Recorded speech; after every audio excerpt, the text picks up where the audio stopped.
Y bueno, tenemos la ventaja de que tenemos un centro en una universidad que hemos de retomar su atención. Ahora, el nombre correcto de este síndrome debería llamarse un síndrome de fisura nasoalveolo-palatina, porque involucra tanto el proceso de la base nasal, el proceso alveolar, el labio y la parte del paladar. Entonces, son alteraciones tanto óseas, de tejido blando, piel, músculo. En el aspecto dental también hay ausencia normalmente del lateral, del incisivo lateral. Es un trastorno embrionario que ocurre principalmente entre las 4 y 8 semanas, 4 y 8 semanas, aunque puede extenderse debido a la conformación final del paladar hacia la 12ª semana. Se relaciona con una alteración de la proteína o mutación de la proteína PAX3 y una alteración a nivel de los factores de crecimiento fibroblástico tipo alfa y otros factores de tipo retinoico. Cuando nace un niño con esos problemas, necesitamos un manejo multidisciplinario. Va a involucrarse tanto en la persona que lleve el caso en cuanto al embarazo, si es que el trastorno es detectado de forma intrauterina, el ginecólogo, el ginecobstetra. Posteriormente, el pediatra y el odontopediatra van a hacer el manejo correcto del paciente para tener una buena nutrición y se va a programar, dependiendo del defecto, las cirugías o tratamientos que necesiten la parte ortopédica o alteraciones que van a llegar en el estadio de maduración o crecimiento del niño, como problemas a nivel auricular, a nivel de lo que es oído y a nivel de lo que es nariz, que va a llevarlo el otorrino. Son enfermedades que también tienen ya varios siglos diagnosticadas y establecidos tratamientos. Tanto el general Carl Ferdinand ha establecido protocolos de atención del labio y paladar y actualmente utilizamos la técnica de paladar, de la técnica bilateral de von Lachenbeck, que es una de las técnicas que siguen utilizándose hasta el día de hoy. ¿Qué es lo que ocurre? En este caso se presenta a nivel de la 4ª semana lo que son las placodas nasales y a nivel de la 7ª semana deberían unirse las placodas nasales mediales, tanto que vienen del proceso frontonasal, con las placodas laterales del proceso maxilar.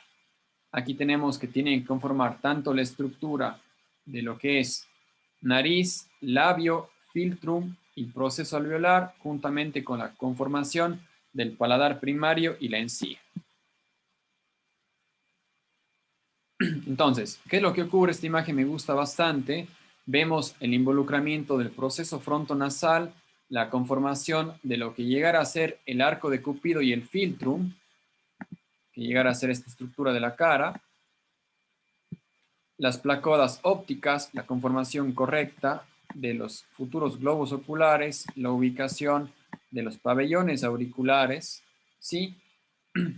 Y lo principal es el cierre de la parte de la unión de los procesos frontales, del proceso frontal, que es uno, con los procesos maxilares.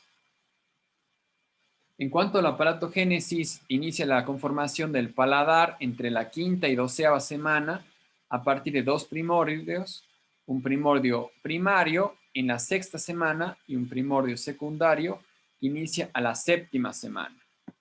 Entonces, ¿qué es lo que ocurre o por qué se genera un paciente un paladar fisurado, paladar hendido? Debido a que hay una alteración en la coordinación del involucramiento de la lengua en el cierre del proceso.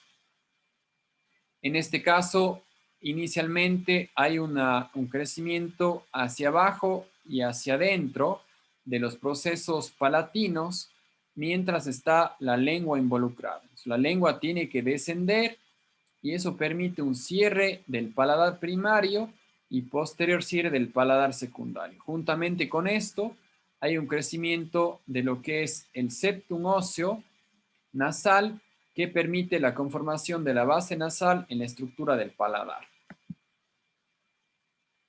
Causas que pueden generar el labio y paladar fisurado, tenemos un aspecto de herencia, algo que establecido los parámetros de herencia nos indica que hay una carga genética más fuerte del varón respecto a la mujer. Por ejemplo, si un varón tiene un familiar que tiene labio y paladar fisurado, es más representativo o más riesgo cuando la mamá tiene un familiar que es labio y paladar fisurado. Entonces, un poco se ha definido que normalmente el hombre presenta la carga genética y la mujer durante el transcurso del crecimiento del bebé en la forma en su vientre va a determinar en el aspecto nutricional la alimentación y también es importante los riesgos relacionados con contaminaciones externas como es tabaco, alcohol, drogas,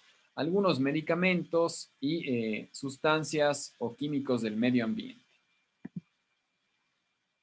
Un paciente con este síndrome va a generar algunos problemas, va a tener dificultades para masticar, dificultades para el paso del alimento, continuamente va a tener alguna alteración debido a que se irrita la nariz por la presencia de alimentos en esta zona y va a tener dificultad al momento de tragar los alimentos por la incapacidad de hacer un cierre correcto al momento de deglutir. Esos pacientes, debido a la alteración que tienen en la inserción palatina, van a desarrollar infecciones crónicas a nivel del conducto auditivo, que pueden desarrollar también procesos de tipo mastoiditis que llevarán a un tratamiento antibacteriano.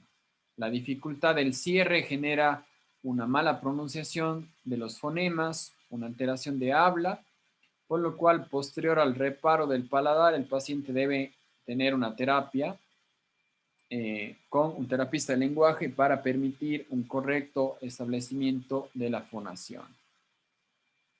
Trastornos de oír y trastornos de respirar también son parte del problema.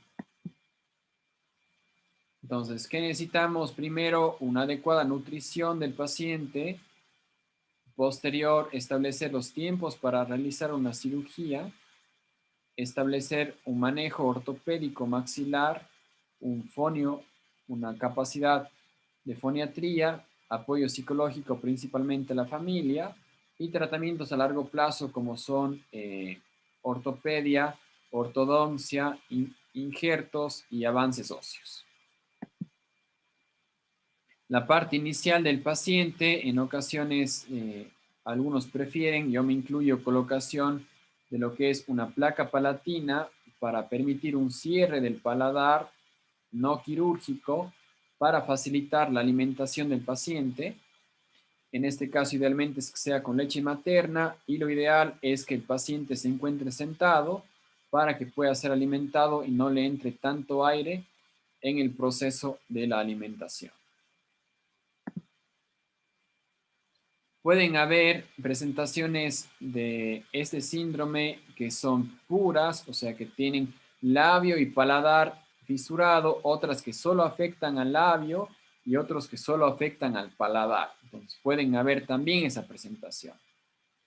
En cuanto al paladar, habíamos revisado que no se llega a unir en ocasiones por el descenso tardío de la lengua, que nos genera una imagen, como vemos ahí, de una depresión a nivel palatino. Epidemiología de esta enfermedad va a depender de los grupos raciales. En incidencia general es entre 800 y 1000 y aproximadamente en Latinoamérica tenemos entre 600 y 850 pacientes en relación a los nacidos vivos. El paladar hendido como tal, o sea, cuando no afecta el labio, sino solo afecta el paladar, es más frecuente en mujeres. Por lo general, la hendidura es incompleta. Hay presentaciones submucosas donde solamente hay la conformación de la mucosa, pero no hay una adecuada inserción del músculo. Es más común en hendiduras labiales amplias y se asocia con malformaciones genéticas. Entonces, cuando un paciente tiene solo el paladar hendido, es más frecuente que tenga alguna alteración cardíaca, alteración pulmonar, que un paciente que tenga un síndrome completo. Dentro de las clasificaciones hay varias, podemos clasificar la fisura como completa, incompleta, y la completa podemos clasificarla si es de un lado o de los dos lados, y la incompleta también de uno o dos lados. Fisuras labiales incompletas, tanto unilateral como bilateral. Fisura labial completa, unilateral y bilateral. Dentro de las clasificaciones que usamos en la clínica de la facultad es la clasificación de Kernan y Stark del 58. Es bastante práctico porque nos ayuda a definir el defecto que presentan los pacientes.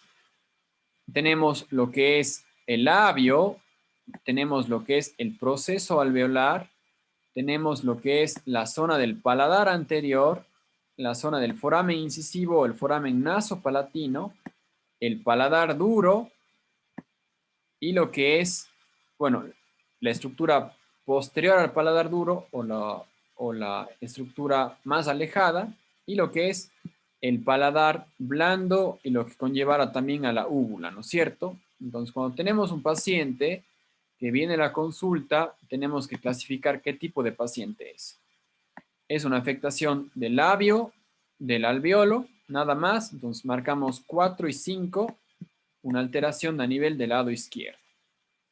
O es un defecto completo y nos toca marcar 4, 5, 6, 7, 8 y 9, si es labio y paladar fisurado. Entonces, estas clasificaciones son las que normalmente hemos utilizado.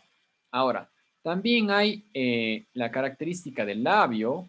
Cuando no está completo el defecto, podemos dibujar la extensión del defecto a nivel del cuadro para establecer que es una afectación parcial, una afectación